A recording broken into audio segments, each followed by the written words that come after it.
नमस्कार, good morning, सभी का स्वागत पर्वत जन डिजिटल पर। आज ये देखिएगा, मेरे साथ साथ आप देख रहे होंगे चेहरे, राजेश पोलखोल बहुगुणा जी, जाने माने चेहरे उत्तराखंड के।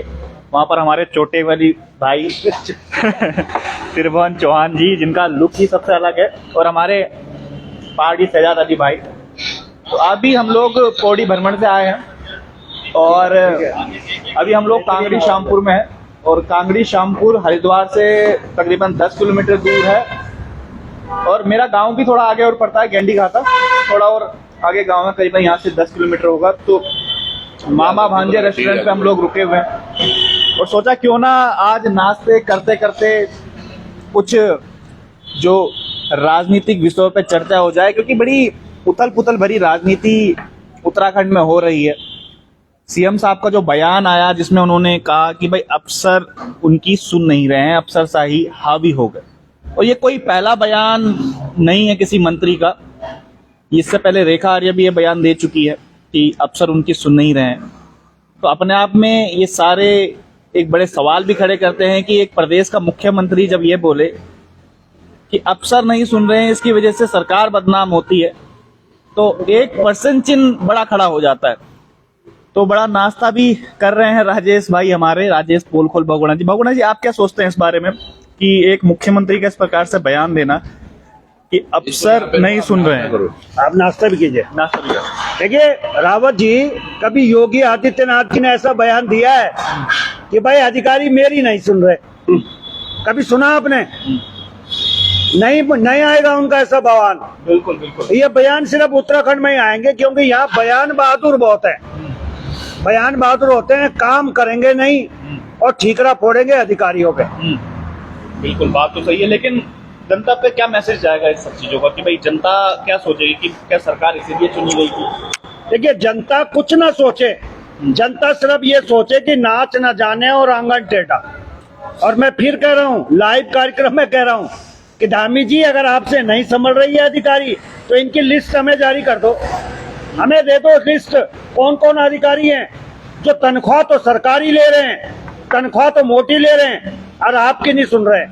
हमें दे दो ना लिस्ट, हम बात करते हैं उनसे, उनका साक्षात्कार करेंगे। त्रिभुवन भाई क्या कहते हैं आप? हाँ त्रिभुवन भाई। यार, इन्होंने मेरा डायलॉग चुरा लिया, मन ही मन में चुरा लेते हैं ये कुछ ना। मैं भी यही बोलने वाला था कि विजय भाई, ये नाच ना जाने आंगन टेढ़ा, इनसे कुछ कर बर तो हो नहीं रहा है। पहले की 6 महीने चुनाव से पहले के, उसमें आश्वासन देते रहे, 1000 से ऊपर की घोषणाएं कर दी, और काम कितने हुए वो आपको भी पता है। अब जो धामी 2.0 आए हैं, सरकार में भी बहुत कुछ काम नहीं हो रहा है, आज भी वही। और इनको मुख्य डर किसका? वो बंदर आ गया था, हो पराठा ले गया। ये किसका ले गया? विजय भाई का पराठा ले गया। ये विजय भाई का पराठा ले गया, पराठा लेके भागे एक बंदर होटल के अंदर। भाई मत गई, वो इतना तेज से आया, वो इतना तेजी से आया, गजब गजब गजब। वो अभी देखिएगा, ये मोबाइल में व्यस्त है, ये सरकार में व्यस्त है। हाँ, जो अपने खाने की वो नहीं कर पा रहे। बिल्कुल यही स्थिति है कि सर, हम जो जनता का ध्यान है वो कहीं और है। और बंदर की तरह जो है नेता जो है, एक कहानी नहीं, एक कहानी बता रहा था मैं, एक और वो अभी ताक में है। एक अच्छे मीडिया पर्सन की यही खासियत होती है कि सिचुएशन कुछ भी है, उसमें कहीं ना कहीं एंगल ढूंढ ही लेते हैं। दरअसल हुआ क्या, ये देखो, यहाँ पर लड़ाई हो रही थी 2 बिल्लियों की, ये कौन सही कौन गलत, धामी जी सही या विजय भाई सही। बंदर ने आके पराठा लेके चला गया। ये हालत उत्तराखंड की हो रखी है आज। हम समझ नहीं पा रहे हैं कि केंद्र हमारे साथ बुरा कर रहा है या सरकार बुरी कर रही है यहाँ पर, और इसमें बंदरबाट अफसर कर रहे हैं। अगर ये अफसर वाकई धामी जी की नहीं सुन रहे हैं तो क्या करना है ऐसे अफसरों का? क्यों इनको रखा हुआ है? और कोई व्यक्ति ऐसा बोल दे, मतलब मैं ऐसा बोल दूं, यार ये मेरा कैमरामैन जो है मेरी बात नहीं सुन रहा, ये मेरा एडिटर मेरी बात नहीं सुन रहा, या ये मेरा मार्केटिंग वाला मेरी बात नहीं सुन रहा, तो गलती किसकी है? उन तमाम 3 लोगों की या फिर मेरी, ये बहुत सोचने वाली बात है। अच्छा, एक लास्ट सवाल में आपका तो पराठा ही अच्छा, इनकी भी हालत वही है, देखो इनका पराठा गुम हो गया। एक सवाल मैं आपसे पूछना चाह रहा था कि चलिए क्योंकि हम लोग अभी पहाड़ भ्रमण करके आए हैं, पौड़ी पूरा, और हमें ये लगता है कि हम लोग जो भ्रमण करके हम लोग आए हैं और हमें मुख्यमंत्री का यह बयान आया है कि भाई उनकी अफसर नहीं सुन पा रहे हैं। सपोज दैट अगर आपको हम लोग एक दिन का मुख्यमंत्री बना दें या मुख्यमंत्री उत्तराखंड का बना दें, तो ऐसी सिचुएशन आपके सामने आए तो आप फिर क्या करेंगे? इस बारे में सोचा नहीं, इनकी तो खांसी आने लगी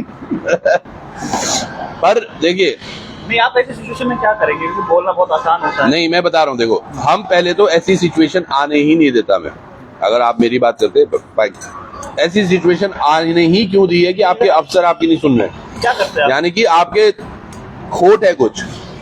एम्प्लॉई अगर मैं सबसे लूंगा, एम्प्लॉई अगर आपकी नहीं सुन रहा है, इसका मतलब या तो आप उनको सैलरी टाइम पर नहीं दे रहे हो, या जो एम्प्लॉय के काम हो रहे हैं वो उन पर आप नकेल नहीं कस पा रहे हो। तो यानी कि जो भी चीजें आज तक धामी सरकार में हुई है वो कुछ ना कहीं गड़बड़ है, या तो सरकार या तो उन मंत्रियों उन अफसरों को ये पता है कि ये मंत्री कहाँ कहाँ गलत है, धामी जी कहाँ गलत है, इनकी सरकार के मंत्री कहाँ कहाँ गलत है, इसलिए वो ऊपर बैठे हुए हैं उनसे और कोई फर्क नहीं पड़ता इनको। तो सजाद भाई से तो ये सिचुएशन, सजाद भाई ये देखो कि आप अफसर ना सुने और आप उत्तराखंड के मुख्यमंत्री हो तो आप क्या करेंगे? हेलो, देखिए, ऐसी स्थिति एक मैनेजमेंट का ना एक तरीका होता है। अगर किसी व्यक्ति को ने MBA की पढ़ाई करी है या कोई लोग मैनेजमेंट किया है या कोई कंपनी चलाई है, घर भी चलाते हैं, एक महिला होती है अपना घर चलाती है, अगर घर में ये स्थिति आ जाती है तब क्या स्थिति होती है? अगर कल को यही बात एक पत्नी अपने पति को बोले बच्चे मेरे नहीं सुन रहे, ठीक, अब यहाँ तो स्थिति यह है कि जिनको कंधे पे भार है, अगर वो कर्मचारी, वो नेता यहाँ पर काम कर रहे हैं उत्तराखंड में, तो वो हैं क्यों? अगर उनसे काम यहाँ पर उत्तराखंड में काम नहीं हो रहा है। और सबसे बड़ी बात यह है कि मुख्यमंत्री को भी ये बताना जरूरी है कि कौन कौन से ऐसे काम थे जो उन्होंने अधिकारियों को सौंपे थे और उस पर उन्होंने काम नहीं किया, और बताइए ना, फिर हम जाते हैं, इनका खाया बंदा नहीं। हम भी पूछ लेते हैं कुछ अधिकारियों से, जैसे हमारे साथी ने राजेश भाई ने बताए है कि भाई इस तरह से अगर वो नहीं सुन रहे तो आप लिस्ट हमारे को दो ना, आप लिस्ट दोगे नहीं, आप ये बताओगे नहीं कौन अधिकारी है, सिर्फ अपना दामन बचा रहे, ये ऐसा करके तो नहीं चलेगा। बिल्कुल बिल्कुल, अब यही बोलेगा मैं राजेश भाई, जिस प्रकार से आप दमदार तरीके से आवाज उठाते हो, कभी कभी मुझे लगता है कि राजेश भाई को अगर मुख्यमंत्री बना देते तो शायद ये नौबत नहीं आती, लेकिन फिर भी आप क्या करते हैं अगर उत्तराखंड के मुख्यमंत्री होते? कल्पना हम लोग करते हैं कि अगर भावी मुख्यमंत्री आपको बना दिया जाए तो राजेश भाई किस तरीके से अफसरों को हैंडल करते हैं, या जो सिचुएशन तमाम आप पत्रकारिता की नजर में देखते हैं तो क्या उस पर एक्शन आप लेते हैं? देखिए विजय रावत जी, सबसे पहले बहुत बहुत धन्यवाद कि आपने मुझे कॉम्प्लीमेंट दिया, और ये कॉम्प्लीमेंट मिलते ही धामी खेमे में या अन्य खेमों में खलबली मच रही होगी। उन्होंने कहा ये कैसी चर्चा है। मैं आप लोगों को बता दूं कि जब कोई भी IAS IPS या IRS आता है तो वो स्टडी करके आता है, यानी कि वो पढ़ाई करके आता है, एग्जाम दे के आता है, क्वालिफाई करके आता है और सीख के आता है, चीजों को सीख के आता है, तब वो गद्दी पे बैठता है। लेकिन जब हमारे जनप्रतिनिधि बनते हैं वो कुछ भी सीख के नहीं आते, वो घर से उठते हैं, पता नहीं कैसे कैसे चुनाव लड़ते हैं, जीतते हैं और आ जाते हैं और सोचते हैं कि अब मैं इस अधिकारी को चला दूंगा। ऐसा नहीं होगा। एक वकील भी अगर वकालत करके आता है तभी वो केस लड़ पाता है और जीत पाता है, जो कमजोर होता है वो हार जाता है। तो धामी जी, आप भी वो कमजोर कड़ी हैं, क्योंकि आप वहां तो हार गए थे। मैं बुराई नहीं कर रहा हूं, लेकिन मैं बता रहा हूं, अगर आपका होमवर्क इन अधिकारियों से अच्छा है तो ये आपकी बात सुनेंगे, और अगर अधिकारियों का होमवर्क आपसे अच्छा है तो आपका ये बयान लाजमी है। विजय भाई, सही बयान है उनका कि अधिकारी हमारी नहीं सुन रहे। सेंट्रल से जो सरकार चल रही है, क्योंकि आदेश जब ऊपर से होता है वो आदेश मुख्यमंत्री तक को मानना पड़ता है, और बार बार हमने देखा भी है, चाहे कोई सा भी मंत्री हो, कोई सा भी मुख्यमंत्री हो उत्तराखंड में जितने भी आए हैं, वो बात हमेशा सेंटर ही करते हैं, चाहे वो कांग्रेस की सरकार हो चाहे वो भाजपा की सरकार। तो ये भी कारण हो सकता है कि भाई सेंटर से जो आदेश आएगा वही होगा, आप तो खाली एक कठपुतली हो बस। नहीं विजय भाई, मुझे लगता है कि सेंटर का बहुत बड़ा रोल राज्यों पे होता नहीं है, क्योंकि राज्य हमारे यहाँ उत्तराखंड कोई केंद्र शासित राज्य तो है नहीं दिल्ली की तरह कि सब कुछ ही केंद्र के हाथ में वो LG हो। भाजपा शासित केजरीवाल नहीं, भाजपा शासित मैं बता रहा हूँ। इस मामले में मैं आपकी बात काटना चाहूंगा, केंद्र का तो नहीं होता, वो फिर आ रहा है लेकिन हाँ, पार्टियों का जरूर होता है। मैं आता हूँ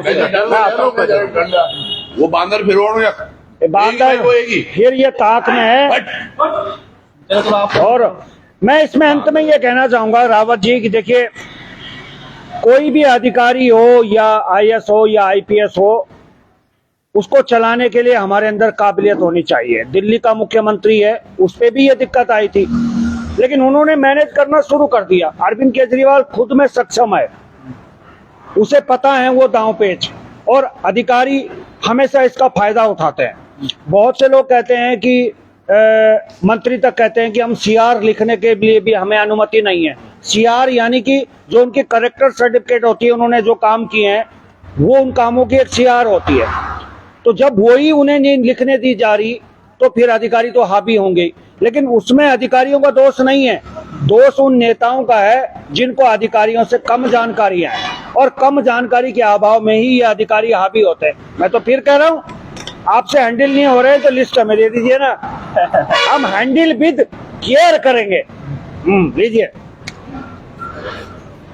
एक लिख भी रहे हैं कमेंट में, बहुगुणा जी आप ही नेताओं की पोल खोल देते हैं शायद। बहुगुणा जी से काफी उम्मीदें भी हैं लोगों को। अब त्रिवन भाई थोड़ा सा आपके पास भी आते हैं।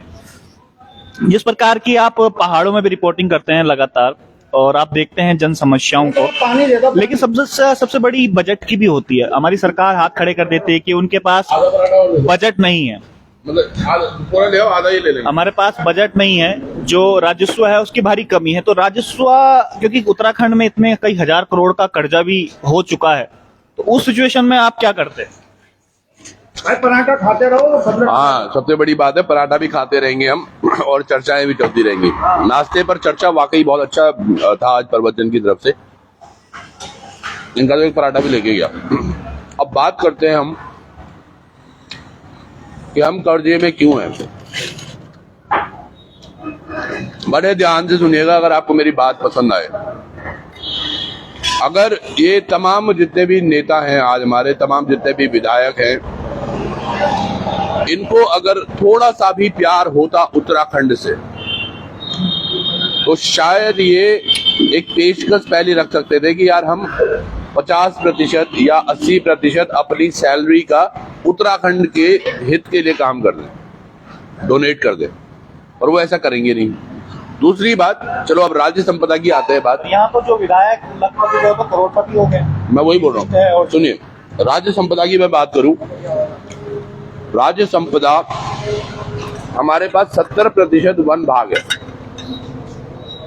और उसमें भी हम लोग चोरी चकारी करके उसको कटवा रहे हैं। चंद नेताओं के कुछ रिश्तेदारों को या कुछ ठेकेदारों को फायदा पहुंचा रहे हैं, इसलिए भी हमारे पास आमदनी वहां से नहीं आ रही है। खनन जो हो रहा है, अगर वो वैध रूप से होगा, आप यकीन मानिएगा खनन से बहुत अच्छा पैसा सरकार को आ सकता है,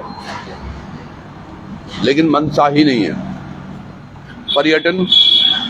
पर्यटन में आपने बोल तो दिया, हमारे पास 4 धाम हैं या तमाम चीजें हैं। आप देखिए, 4 धाम आदमी तभी तो जाएगा जब वहां पर उसको सुविधाएं मिलेंगी। यमुनोत्री तक का रास्ता आप अगर कभी जाएंगे, वो बहुत बुरा हाल है, और पहला धाम है वो। तो ये सुविधाएं भी आप अगर अच्छी करेंगे तो यकीनन राजस्व भी आएगा, पैसे भी अच्छे आएंगे। तो बहुत मुश्किल है। और एक बंदर और आ रहा है, तमाम मैं कमेंट में देख रहा हूं, और ये बंदर वाकई आ रहा है। बहुत इजी टारगेट है उसके लिए विजय भाई।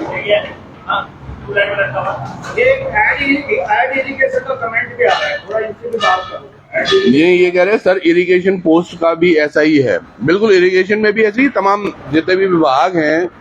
अब शराब वाले उसमें देखो, आप आबकारी विभाग के जो अधिकारी हैं, जिन पर हमने एक दिन वीडियो भी बनाया था अभी कुछ दिन पहले, वो व्यक्ति ने तकरीबन 44 ठेकों को अनऑथराइज अपने हिसाब से ही उन्होंने दे दिए। यानी कि वो पैसे जो शायद सरकार में आने थे, वो उस अधिकारी की जेब में आए होंगे। 2 करोड़ से अधिक का उनके 9 करोड़ से अधिक का चाहिए। तो ये चीजें गरम देखो ये होता है पहाड़ी ढाबे, त्रिभुवन भाई- पहाड़ी ढाबे पे आना। त्रिभुवन भाई एक जवाब देना जरूरी है थोड़ा सा, एक थोड़ा कैमरा इधर को करना, ज्यादा नहीं, अरे तुमने बहुत घुमा दिया। मैं एक चीज जवाब थोड़ा देना चाहूंगा, कुछ साथी हमारे इरिगेशन वाले, इरिगेशन #228 वाले, बहुत दिनों से ये लोग हम लोगों से बात तो नहीं कर रहे हैं, लेकिन यहाँ कमेंट इनके आते हैं। चिंता हमें भी है इनकी, मैं आज तमाम साथियों की तरफ से कह रहा हूं, लेकिन मैं आप लोगों को बताना चाहता हूं, आप लोग डंडे के जोर पे मत काम करवाइए, आप लोग दबाव मत बनवाइए हम लोगों पे। हम लोगों ने आपसे कहा था कि अंकिता वाले मामले को थोड़ा सा हमें देखने दें, अब तो हम फॉर्मल खबरें करने ही लगे हैं, लेकिन आप लोग हमें फोन नहीं करते हैं, आप लोग सिर्फ कमेंट में विश्वास रखते हैं। ये गलत बात है। अगर हम पौड़ी जा सकते हैं, हम आपके यहाँ भी आ सकते हैं, आए भी थे हम, ये त्रिभुवन भाई गवाह हैं, पहाड़ी शहजाद भाई गवाह हैं, हम आपके धरने पे भी आए थे, लेकिन आप लोग मिलते नहीं है ना। सर मेरी वीडियो, हाँ। पहली जो वीडियो मैंने इरिगेशन की करी थी वो तकरीबन 4-5 लाख गई थी पहले ही दिन, और तब भी उन्हें लगता है कि हमने नहीं किया, और मैं पहले बोला था अंकिता के मामले, हाँ इन्होंने भी की थी। तमाम मैं आप लोगों को बता दूं, देखिए हमारे लिए जन मुद्दे बहुत जरूरी है, हमारे लिए सारे मुद्दे बहुत जरूरी है, लेकिन देखिए हम लोग निस्वार्थ भाव से काम करते हैं, हमारे वहाँ भेदभाव नहीं है, चाहे इरिगेशन हो चाहे वो नर्सिंग वाले बैठे हुए हैं, सब लोगों को कवर करते हैं, लेकिन आप लोगों को भी ध्यान रखना पड़ेगा। और मैं साफ तौर से ये कह रहा हूँ, जितने भी धरने प्रदर्शन करने वाले हैं सब आप अपने फायदे के लिए बैठे हुए हैं, आप जनता के फायदे के लिए और हमारे फायदे के लिए नहीं काम कर रहे, फिर भी हम आते हैं।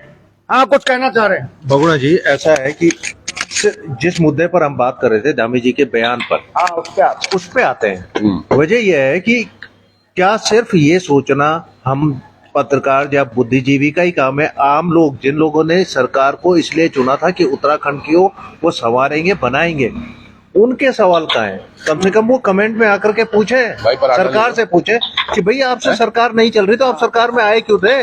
ये अधिकारी आपसे संभल नहीं रहे तो आप कर क्यों रहे हो? भाई हर आदमी अपने फायदे की बात कर रहा है। हर आदमी, देखिए कौन ऐसा संगठन है जो इस हड़ताल पे नहीं है? नर्सिंग वाले हड़ताल पर है, ठीक है, उपनल वाले बड़े लंबे हड़ताल के बाद गए हैं, अभी ये एड इरिगेशन वाले हैं, ये दुनिया भर के संगठन है जो स्ट्राइक पर बैठे हुए हैं, लेकिन वो सरकार से कभी नहीं पूछेंगे कि भाई आपके इस तरह से कमेंट आ रहे हैं, क्या है, सरकारें आपसे नहीं चल रही है तो किस तरह से काम होगा? तो हमारा काम है सवाल पूछना, हम तो पूछेंगे ही।